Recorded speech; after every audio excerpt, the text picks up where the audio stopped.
Do you find the idea of taking in a French seam and getting all those folds right scary like I do? Well, let's unravel that fear next on So Darn Fun.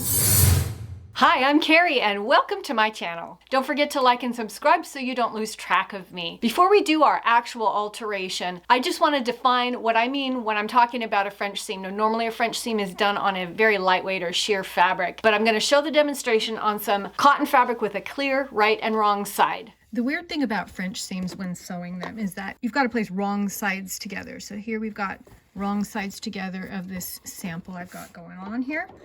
And I'm going to sew this at a 1/4 inch seam here.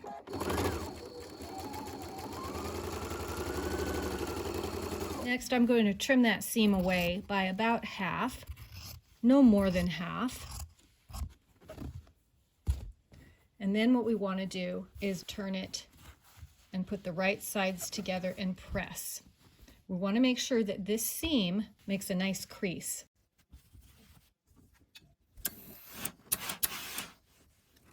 So you see the stitching line is right there, right in that crease. Now we're going to sew another 1/4 inch seam with our fabric now right sides together, and then we'll look at the finished product. Here's what we have so far. Let's turn that to the right side and see what we've got. There we go. One final press. There's our French seam, totally encapsulated. The seam. This works really well for lightweights and sheers. So this is what I'm talking about when I say French seam. Here's the dress I'm going to be demonstrating on, and the outer layer is extremely sheer. I just basted these seams to make sure that everything was going to fit correctly. I need to put the French seam back so that it's nice and tidy. You can see how ugly it looks here because you can see through. So let's make it nice. So step number 1. First, let's take a look at my French seam here. Here's the original French seam with this line of stitching. This is my alteration stitching right here. So for step number 1, we're going to ignore my alteration stitching and we're going to look at the original French seam and we're going to measure that. Mine is 1/4 inch. So I know that there is approximately 1/4 inch of fabric folded into that French seam. So basically what I'm going to do is take my 1/4 inch, multiply it times 2, and then I end up with 1/2 inch. So I need to keep that in mind. So step number 1 was measuring that. Step number 2 is plucking out the original thread. Make sure you know where your final seam line is going to be. That's really important. So what I need to do now is I'm going to pull out the thread for this French seam. The original stitching line of the French seam is coming out.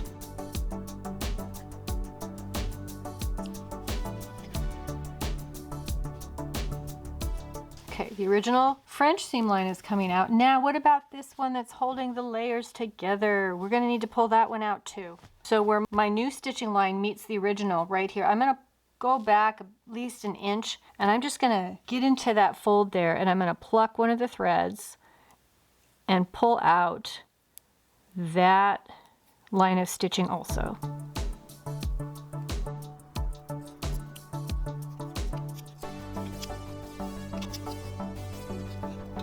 And part of step number 2 is taking those folded seams and we're going to press them flat. We just want to get everything flat. We don't want them folded in like that anymore. So let's try to get those pressed out real quick.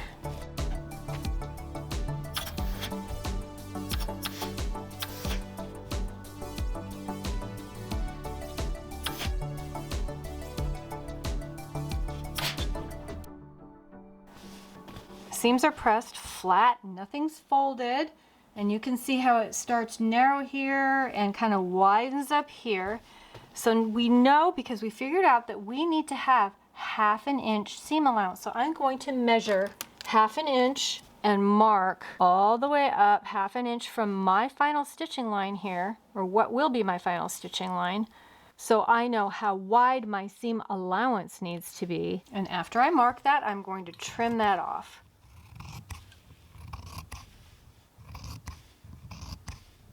Okay, step number 3. This is going to feel very uncomfortable, but we need to now pull out our final basting line here. If you haven't put in stitching because you know exactly where it needs to go. You're gonna have to kind of reverse engineer this a little bit, but because I had to baste this dress first to make sure that it was going to fit how I thought it was gonna fit, I already put some stitching lines in that I knew that I would be taking out later to recreate this final French seam. I'm gonna start farther down, farther back than what I need, just so that when I sew it all back, all my stitching lines can match each other easily.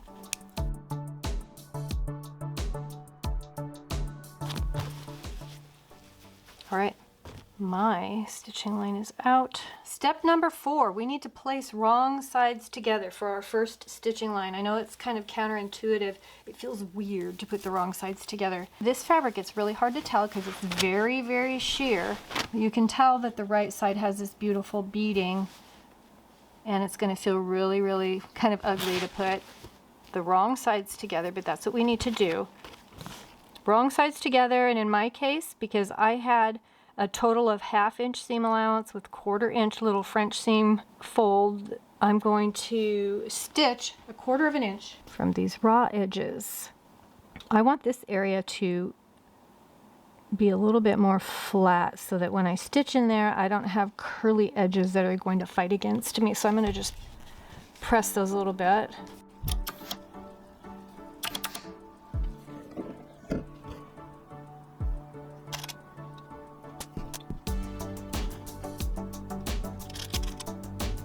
My pins aren't going to be exactly at 1/4 inch. I have the measuring lines on my machine that I will use. But I just need to make sure everything's going to match up at the top. We've got a little bias going on here as this dress comes up around the hips. So we don't want anything pulling. The second part of step number 4 here is to stitch 1/4 inch. So let's go to the machine.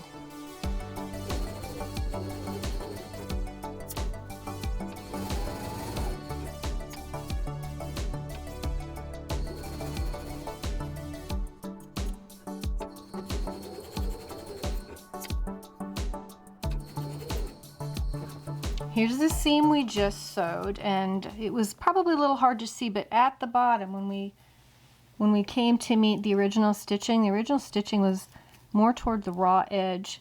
It's not as important that this is really accurate because this is not the final seam. So even if it doesn't quite meet with it, it's still going to be okay.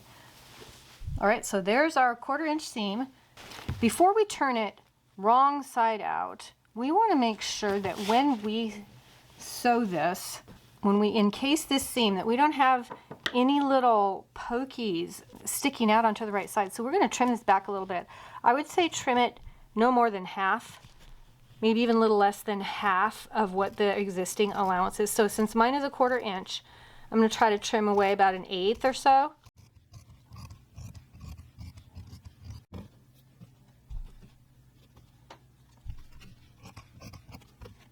Okay, now let's turn it wrong side out. There we are. We can see the original French seam portion here, and our new portion above needs to be pressed. So let's press it, trying to really make that seam line be sharp. You might want to take a pointy thing, being very careful and just sort of pulling out where that stitching is to make sure that it lies on the edge.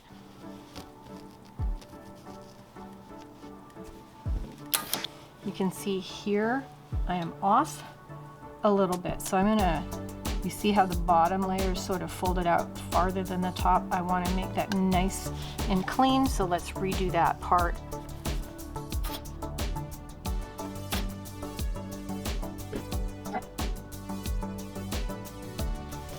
Step 5 is turning wrong sides out and putting right sides together. Now we get to stitch that 1/4 inch seam within there. And we are just almost done. Let's stitch 1/4 inch in from that fold we just pressed.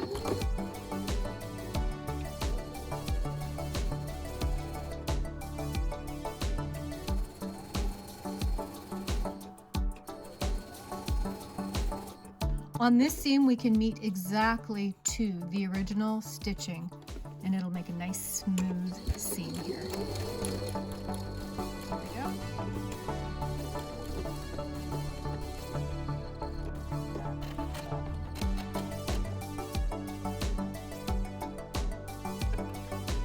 you can see that seam that we just stitched, the 1/4 inch seam that meets together with our original seam right there. So let's turn that right side out and see what it looks like. That looks a lot nicer than the blobby basting that I had earlier. When this is finished, I will show a before and after, and we can see what it looks like with the nicer French seams on this sheer.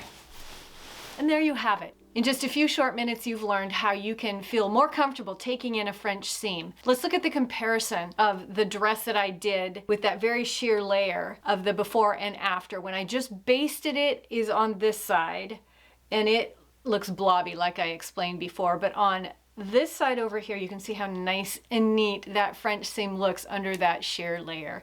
The bride is happy, and that's what matters. If you're watching this video, you're most likely interested in other formal alterations. I've got a great video on hemming chiffon, which you'll find over here, and take a look at my formal playlist where you might find some other items that would be really beneficial for you to know how to do. Thanks for joining me, and I'll see you next time on Sew Darn Fun.